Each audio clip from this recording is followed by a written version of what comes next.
اعوذ باللہ من الشیطان الرجیم بسم اللہ الرحمن الرحیم۔ ختم کرنا، اب بادشاہ نے طلب کر لیا سب کو، وہ بیگمات کو۔ اذ راوت اللہ، ما ختم کرنا اذ راوت اللہ یوسف عن نفسہ، کیا معاملہ تھا تم لوگوں کا، کیا حقیقت تھی اس کی جبکہ تم نے یوسف کو چاہا، تم سب نے چاہا کہ اسے تم پھسلا دو اور اسے تم گناہ پر آمادہ کرو۔ قلنا حاشا للہ ما علمنا علیہ من سوء، ان سب نے کہا کہ اللہ گواہ ہے ہم میں اس کے بارے میں ہمارے علم میں کوئی برائی نہیں ہے، اس کے نیت میں کوئی برائی، اس کی طرف سے کوئی اقدام، اس کی طرف سے کوئی غلط جو ہے کام قطعاً نہیں، جو بھی کچھ تھی غلطی وہ ہماری تھی۔ قالت امرأۃ العزیز، اب وہ اس امرأۃ العزیز نے بھی، جس کا نام زلیخا مشہور ہے، اس نے بھی کہا الآن حسس الحق، اب تو حق واضح ہو گیا، وہ جو بھی کچھ تھا اس کا پردہ چاک ہو گیا۔ انا راوتہ عن نفسہ، میں نے ہی اصل میں اس کو پھسلانا چاہا تھا، میں نے ہی اسے گناہ پر آمادہ کرنا چاہا تھا۔ وانہ لمن الصادقین، اور وہ بالکل سچا ہے، اس نے کوئی غلط بیانی نہیں کی ہے۔ ذالک لیعلم، یہ جملہ جو ہے اس کے بارے میں بہت سے اقوال ہیں کہ یہ کس کا قول ہے۔ ایک قول یہ ہے کہ یہ زلیخا ہی کا کلام ابھی چل رہا ہے، یہ اس لیے کہ وہ اس کو معلوم ہو جائے، یعنی حضرت یوسف علیہ السلام کو، انی لم اخنہ بالغیب، کیونکہ حضرت یوسف اس وقت وہاں موجود نہیں تھے، ان کی غیر موجودگی میں اس نے اپنے گناہ کا اقرار کیا ہے کہ میں نے اس کے ساتھ خیانت نہیں کی ہے۔ اب بھی ہو سکتا تھا کہ وہ پھر کوئی بکواس کرتی اور غلط بات کہتی، لیکن نہیں، لم اخنہ بالغیب، تاکہ یوسف کے علم میں یہ بات آ جائے کہ میں نے یہاں اس کی غیر موجودگی میں کوئی خیانت نہیں کی ہے۔ وَأَنَّ اللَّهَ لَا يَهْدِي كَيْدَ الْخَائِنِينَ، اور یقیناً اللہ تعالیٰ جو ہے خیانت کرنے والوں کی چال کو کامیاب نہیں کرتا۔ وما ابرئ نفسی، اور یہ کہ میں اپنے آپ کو کوئی بہت یہ نہیں سمجھتی کہ میں مجھ سے گناہ سرزد نہیں ہو سکتا، میں اپنے نفس کو بری نہیں کہتی۔ ان النفس لامارۃ بالسوء، نفس جو ہے انسان کا وہ تو بدی کا حکم دیتا ہی ہے، الا ما رحم ربی، سوائے اس کے کہ جس پر اللہ کا رحم ہو گیا ہو۔ ان ربی غفور الرحیم، یقیناً میرا رب جو ہے بہت غفور اور رحیم ہے۔ ایک تو یہ ترجمہ ہے اس رائے کے مطابق کہ یہ سارا کلام جو ہے اسی زلیخا کا ہے۔ اصل میں اسی اعتبار سے ہمارے ہاں وہ جو قصہ گو ہیں، یوسف زلیخا کے قصے ہیں، ان میں تو پھر مائی زلیخا کو بہت ولی اللہ بنا دیا گیا ہے، اور کوئی ایسی بات بھی نہیں ہو سکتا ہے کہ اس پورے دوران میں وہ عشق مجازی جو ہے اس کا، وہ عشق حقیقی میں تبدیل ہو چکا ہو اور حقیقتاً ہدایت پر آ گئی ہو۔ اور جیسا اگر یہ کلام اسی کا ہے، جیسے کہ بہت سے لوگ جو ہے مانتے ہیں ہمارے مفسرین میں سے، اسی کا کلام ہے۔ اب وہ اللہ کا ذکر جس طرح کر رہی ہے، میں نے اب جو ہے اس پر صحیح بات کہہ دی ہے، اللہ خائنوں کی بات کو راہیاب نہیں کرتا، اور میں اپنے نفس کو بری نہیں کہتی، یقیناً نفس جو ہے وہ تو انسان کو بدی کا حکم دیتا ہی ہے، الا ما رحم ربی۔ ایک رائے یہ ہے کہ اس کا قول تو ختم ہو گیا، انا راوتہ عن نفسہ وانہ لمن الصادقین۔ اس کے بعد یہ قول حضرت یوسف کا ہے کہ میں نے یہ کیوں چاہا، میں نے یہ چاہا کہ میری صفائی ہو جائے اور یہ سارا معاملہ کھل جائے۔ میں یہ نہیں چاہتا تھا کسی اور کی بے عزتی ہو، کسی اور کی عزت کے پردے چاک ہوں، لیکن یہ ضرور میں چاہتا تھا کہ وہ عزیز مصر یہ جان لیتا کہ میں نے کوئی خیانت نہیں کی ہے اس کے معاملے کے اندر، اور اس کے گھر میں اور اس کی عزت پر یا کسی اور کی عزت پر میں نے کبھی کوئی بری نگاہ نہیں ڈالی ہے، اور اللہ تعالیٰ خائنوں کو راہیاب نہیں کرتا۔ باقی میں خود بھی، چاہے اللہ انسان نبی بھی ہو، لیکن یہ کہ نفس جو ہے، جیسا کہ حضور فرماتے ہیں کہ اوصیکم و نفسی بتقوی اللہ، میں تم لوگوں کو بھی حکم دیتا ہوں کہ اللہ کا تقوی اختیار کرو، اپنے نفس کو بھی حکم دیتا ہوں۔ تو حضرت یوسف کا بھی یہ قول ہو سکتا ہے کہ میں بھی اپنے نفس کو بری نہیں سمجھتا، میں یہ نہیں سمجھتا، ہو سکتا ہے اللہ تعالیٰ کی طرف سے خصوصی حفاظت میری نہ ہوتی تو میں کسی غلط حرکت میں مبتلا ہو ہی جاتا۔ وما ابرئ نفسی ان النفس لامارۃ بالسوء، نفس تو یقیناً حکم دینے والا ہے بدی کا، الا ما رحم ربی، سوائے اس کے جو اللہ فیصلہ کر دے اور رحم فرمائے۔ ان ربی غفور الرحیم۔ وقال الملک اتونی بہ، اب بادشاہ نے فیصلہ کن انداز میں کہا ٹھیک ہے اب اس کو لے آؤ میرے پاس، استخلصہ لنفسی، اسے تو میں اپنا خاص مصاحب بنا لوں گا۔ بادشاہوں کے مصاحبین خصوصی ہوتے تھے جو بہت وقت ان کے ساتھ گزارتے تھے، ان کے ساتھ ہی قریب رہتے ہوں۔ فلما کلمہ، تو اب جب حضرت یوسف آ گئے دربار میں اور بادشاہ نے بات کی ان سے، قال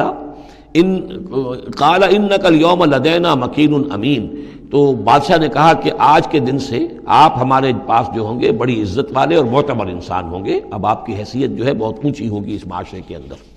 ہمارے بڑے درباریوں میں آپ کا شمار ہوگا۔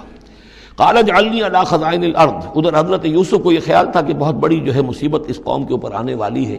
تو اس کے لیے انہوں نے فوری طور پر جو مطالبہ کیا وہ یہ تھا کہ مجھے زمین کے خزانوں پر مقرر کر دو، یعنی یہ کہ زراعت کا وزیر بنا دو، یا چیف سیکرٹری بنا دو یا وزیر خزانہ بنا دو کہ معیشت پوری میرے کنٹرول میں ہو، اس لیے کہ اس ملک کے اوپر جو آنے والے ہیں حالات وہ بہت ہی نازک ہیں، اور اگر اس کے لیے صحیح بندوبست نہ کیا گیا تو نہ صرف اس ملک کے لیے بلکہ آس پاس کے علاقے کے لیے بھی بہت خوفناک صورت پیدا ہو جائے گی۔ اس لیے کہ اصل میں یہ مصر ہی تھا کہ جو گرینری تھا اس پورے علاقے کے لیے۔ باقی آپ کو معلوم ہے اس کے بائیں طرف جو ہے مغرب میں بھی صحرا ہے، دائیں طرف بھی صحرا ہے، صحرا سینا ہے، تو یہ تو یہی علاقہ تھا کہ جس سے اناج وغیرہ پیدا ہوتا تھا، تو پورے علاقے کے لیے کفالت جو تھی اس کی زراعت جو ہے وہ یہیں سے ہوتی تھی۔ تو اس پورے علاقے پر بہت زبردست قحط آیا ہے، بہت زبردست قحط آیا ہے بعد میں۔ تو انہوں نے فرمایا کہ مجھے ان زمانوں کے ان سارے زمین کے جو خزانے ہیں اس پر مختار بنا دو۔ انی حفیظ علیم، میں حفیظ بھی ہوں، حفاظت کرنے والا ہوں، علیم بھی ہوں، جاننے والا ہوں، ماہر ہوں، میں یہ سارا بندوبست ٹھیک کروں گا۔ وَكَذَلِكَ مَكَّنَّا لِيُوسُفَ فِي الْأَرْضِ، اس طرح ہم نے یوسف کو تمکن عطا کیا زمین میں۔ يَتَبَوَّأُ مِنْهَا حَيْثُ يَشَاءُ، اب تو وہ جہاں چاہے وہاں ٹھکانہ بنا لے۔ اب مصر کی حکومت جو ہے پہلے تو اللہ تعالیٰ نے وہاں سے لا کر بدوی زندگی سے لا کر متمدن زندگی کے عین گڑھ میں مجدھار میں پہنچا دیا، عزیز مصر کے گھر میں پہنچا دیا۔ اب اس سے اگلا رتبہ جو ہوا ہے وہ تو یہ ہے کہ بہت ہی اونچا مقام اور مرتبہ ہو گیا، اب خود وہ عزیز بن گئے ہیں، بہت بڑے ان کے پاس کے بڑے اختیارات ہوں۔ وَكَذَلِكَ مَكَّنَّا لِيُوسُفَ فِي الْأَرْضِ يَتَبَوَّأُ مِنْهَا حَيْثُ يَشَاءُ، وہ جہاں چاہے جگہ پکڑے۔ نصیب برحمتنا من نشاء، ہم اپنی رحمت دیتے ہیں جس کو چاہتے ہیں، ولا نضيع اجر المحسنین، اور نیکوکاروں کا اجر ہم ضائع نہیں کرتے۔ وَلَأَجْرُ الْآخِرَةِ خَيْرٌ لِلَّذِينَ آمَنُوا، باقی یہ کہ اصل میں جو آخرت کا اجر ہے وہ تو بہت ہی بہتر ہے ان کے حق میں جو ایمان لائیں اور جو تقویٰ کی روش اختیار کیے رہے ہوں۔ وَكَانُوا يَتَّقُونَ۔ وَجَاءَ إِخْوَةُ یوسف، اب پھر دیکھیے کئی سال کی بات ہے، اب 7 سال گزر گئے جس میں کہ اچھی فصل ہوئی، حضرت یوسف نے بندوبست کیا، سٹوریج کیا، بہت بڑا جو ہے انہوں نے سٹور کر لیا گندم کا یا جو بھی اس وقت کا اناج تھا۔ اب وہ دوسرے 7 سال شروع ہو چکے ہیں، قحط پڑا ہوا ہے، اب دور دراز سے لوگ آتے ہیں مصر میں غلہ لینے کے لیے۔ یہاں راشن مقرر کر دیا گیا ہے، ہر خاندان کو ایک اونٹ کے اوپر جتنا سامان آ سکتا ہے، جتنا آ سکتا ہے ایک بورا جو اونٹ کی پیٹھ پر لگ سکتا ہو، 1 سال کے لیے وہ راشن ہے اس کا۔ تو لوگ آتے تھے باہر سے بھی، جو بھی قیمت دے سکتے تھے، جو کچھ ان کے پاس ہوتا تھا وہ دیتے تھے اور یہاں سے وہ راشن لے کر جاتے تھے۔ یہ نظام جو ہے وہاں چل پڑا ہے۔ اب گویا کہ یوں سمجھیے کہ لگ بھگ 10 سال کا فصل ہے ان دونوں رکوعوں کے مضمون کے درمیان۔ وجاء اخوۃ یوسف، اب یہ مشرقی کی طرف سے اب یہ یوسف، حضرت یوسف کے جو بھائی ہیں وہ بھی آئے ہیں، اور ان میں سے 10 آئے ہیں، 11واں نہیں آیا۔ 11واں جو چھوٹا تھا، اب حضرت یوسف کا جو حقیقی بھائی تھا اسے حضرت یعقوب اپنے سینے سے لگائے ہوئے ہیں، اور اس کے مارے میں قتل کسی طرح کا بھی وہ رسک لینے کو تیار نہیں ہے، کہیں جانے نہیں دیتے، ہر وقت اسے اپنے پاس رکھا ہوا ہے۔ وجاء اخوۃ یوسف فدخلوا علیہ، آئے بھائی حضرت یوسف کے اور داخل ہوئے ان کے ہاں، پیش ہوئے۔ فعرفہم، اس نے تو پہچان لیا ان کو، وہم لہ منکرون، لیکن وہ اسے نہیں پہچان پائے۔ کیا اندازہ ہو سکتا تھا کہ یوسف ہے، عزیز مصر بنا بیٹھا ہے یہاں، جس کے دربار میں ہماری اب یہاں پیشی ہو رہی ہے۔ وَلَمَّا جَهَّزَهُم بِجَهَازِهِمْ،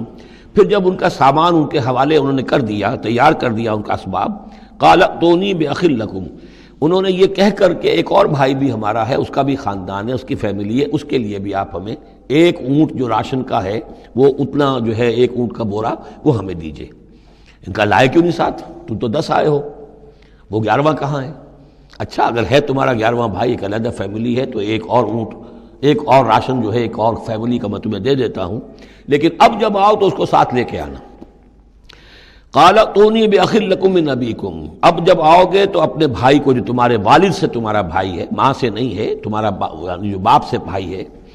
الا ترون انی اوفی الکیل، کیا تم دیکھتے نہیں ہو کہ میں پیمانے پورے بھر کر دیتا ہوں، وانا خیر المنزلین، اور جو باہر سے آنے والے یہ مہمان آ رہے ہیں میں ان کی خاطر مدارات کرتا ہوں، میں بہتر مہمان نوازی کرتا ہوں۔ فإن لم تأتونی، اور اگر نہیں لے کر آؤ گے اس کو، بہی فلا کیل لکم عندی، تو پھر اس کے حصے کا جو راشن ہے وہ میں تمہیں نہیں دوں گا، وہی جو یہاں آئے وہ اپنے حصے کا راشن لے جائے۔ ولا تقربون، اور پھر میرے قریب نہ آنا، اس سے پھر یہ کہ آپ نے اظہار ناراضگی بھی فرمایا۔ قالوا سنراود عنہ اباہ، انہوں نے کہا کہ کوشش تو ہم کریں گے ابا جان کو کسی طریقے سے پھسلانے کی، وإنا لفاعلون، کچھ کر ہی گزریں گے انشاءاللہ، لے آئیں گے۔ وقال لفتیانہ، اور حضرت یوسف نے اپنے جو نوجوان کام کرنے والے تھے چھوکرے جن کو کہا گیا، ان سے کہہ دیا اجعلوا بضاعتہم فی رحالہم، یہ جو پونجی لے کر آئے تھے، ظاہر بات ہے کہ دیہات سے آئے، کیا لے کر آئے ہوں گے؟ کچھ اون لے آئے ہوں گے، بھیڑیں بکریاں جو پالی ہوئی ہیں تو اس کی کچھ اون لے آئے، یا کوئی اس طرح کی چیزیں جو دیہات سے لا کر اور یہ شہر میں اب اس کو پیش کر رہے ہیں تاکہ اس کے عوض انہیں غلہ دیا جائے۔ تو فرمایا اجعلوا بضاعتہم فی رحالہم،